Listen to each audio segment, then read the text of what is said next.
Here quickly I want to show you how to analyze stocks.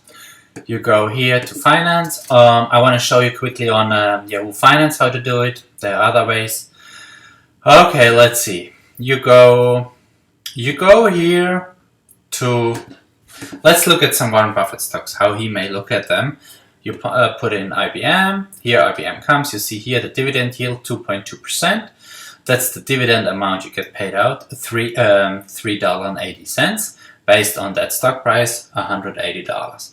Here you can check the long-term chart. It's an amazing thing. Long-term, it is going up from 1965. You can look from here on basic. You go on interactive, and you can even look at it. What price you have had in the years before. And it's this short one doesn't look that great. It went down 7% based on 1 year. Based from December 12, 2012 till today, 7%. But Max is a great stock, 2,437% since the 60s, since 62. Here you can see the stock. You can have splits, dividends explained, but don't. Let's do something else. Look at the key statistics. You find here the market capitalization. The company is worth 195 billion. That's what Wall Street thinks. Enterprise value, so they have a little bit debt. 16 billion plus 5, they have a roughly 21 billion net debt. The PE ratio is 12.5. What does it tell you? It tells you 12 years, and within 12 years you get paid back your investment. Forward PE ratio 10, seems very cheap to me. Price to sales, you pay 1.9 times revenue.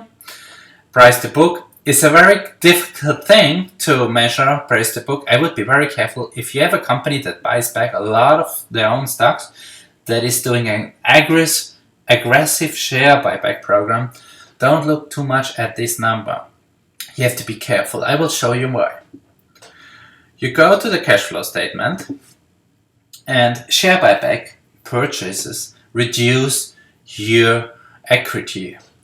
And so that's why this number looks later bad. So they buy back a lot of stocks. Look at that. They bought back 10 billion worth of stocks 2012. They bought the year before 12.5 billion back stocks. They bought back before 11.6 billion stocks. Their free cash flow is very healthy. This is, you can see here is the cash flow out of their core business. So IBM makes for many years 19 billion or almost 20 billion cash flow. You have to take out this 4 billion here. That's where you get to the free cash flow. So you take the capital expenditures, take this away. So you have a free cash flow of 19 minus 4 is 15 billion. So this 50 billion that the CEO can use every year for whatever they want. And mostly of the 15 billion, what you see here, they bought back shares. That's what Warren Buffett wants. He likes share repurchase programs. She bought back that lady, the CEO. I met her in New York. Very amazing woman, Jenny. She bought back for $10 billion stocks, and she paid out for 3.7 billion dividends. And she increasing the dividends a little carefully year by year. In 2010, she paid out 3.1 billion, 3.4 billion, and last year 3.7 billion. So she's increasing the dividends.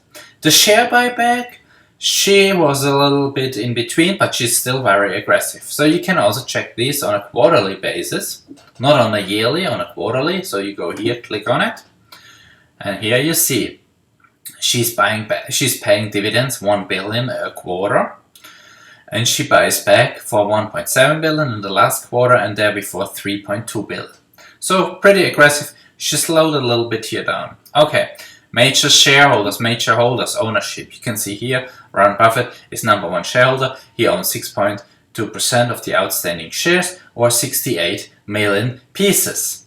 They have a value of 2.6 billion. So he's the largest shareholders, and there you can see the others. State Street, Vanguard is number 3, BlackRock number 4, State Farm, and so on. Bank of New York Mellon, Northern Trust Corporation, and so on. They own 1.4%.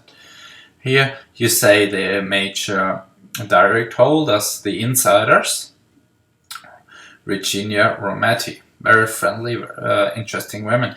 So What else you can see? I think that gave you a nice overview. You can see here insider transaction. That's a very interesting thing. So the insiders didn't buy any in the last couple months. Okay, let's go to Exxon Mobil. Exxon Mobil, a company Warren Buffett bought a few months ago. He owns roughly 1% of it. How does he look at? Market cap 431 billion. It's one of the largest corporations in the world, based on revenue and market cap. Here you can look at the long-term chart. Warren Buffett likes usually gray long-term charts. Look at that. It's just wonderful. The stock went up since the 70s, 5,500%. It's just amazing. So let's go to the cash flow statement. One Warren Buffett likes a lot to look at. So they make roughly 56 billion every year in cash flow. They spend a lot of money for their core business. They spend between 30 billion and 34 billion, 26 billion they spent here. But there's still quite a healthy free cash flow. If you take 56 minus 34, there's more than roughly 22 billion left for free cash flow. What is he doing with it? The CEO, Mr. Tillerson. So he spends for share repurchase. He buys back shares aggressively for 20 billion, for 21 billion, and she pays dividend roughly 10 billion. The year before 9 billion, and therefore 8 billion. So he goes up by dividends, 1 billion up, and it's just a healthy stock. The key statistics show you they have net debt of 7 billion. That's nothing based on the market cap or based on the on their revenue. It's nothing really. 12 times PE ratio, price earnings ratio. Sales multiple is 2, or it's 1.1 times. Sales, you pay sales. Here you should be very careful again, what I said before. If a company buys back a lot of stocks, it reduces the book value, the book they show. So you have to be careful with that. And that's also a number people, analysts like a lot. It's enterprise value multiple based on the EBITDA. That's the earnings before interest, amortization, and so on. It's 7 times. It's not that expensive. The insiders are buying that stock. I found an insider transaction. Somebody bought 11,000 shares. That's a while ago. You can go to the details if you just go further down here. Let's see where was a stock. Somebody bought a stock. Where was it? Let's see. Let's take a look. It's not that. Oh, here was, for example, somebody bought 900,000 stocks for a price of $89. Patrick so-and-so, March 13.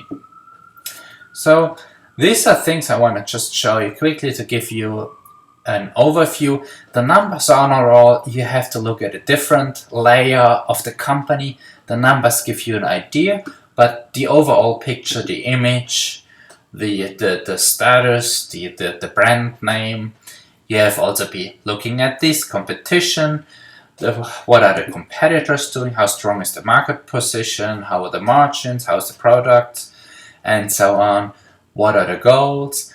And so here you can also look at other companies, like here PE ratio is very cheap. BP, British Petroleum, it's based on that accident they had. And here you can compare the Exxon Corporation, for example, with their competition. I personally, I own Chevron stocks. I like that a lot. It's a PE ratio of 10. The PE ratio seems very cheap. ConocoPhillips, Warren Buffett owns them too. ConocoPhillips, I show you where you can see that. We are now at ConocoPhillips. But he reduced his position. Let's look at the major holders. Here you can see, is he still around, Warren Buffett? He owned for a while, but I think now he's not here around. I cannot see him. Maybe he sold completely off, or most of it of his Berkshire is not anymore around, but whatever.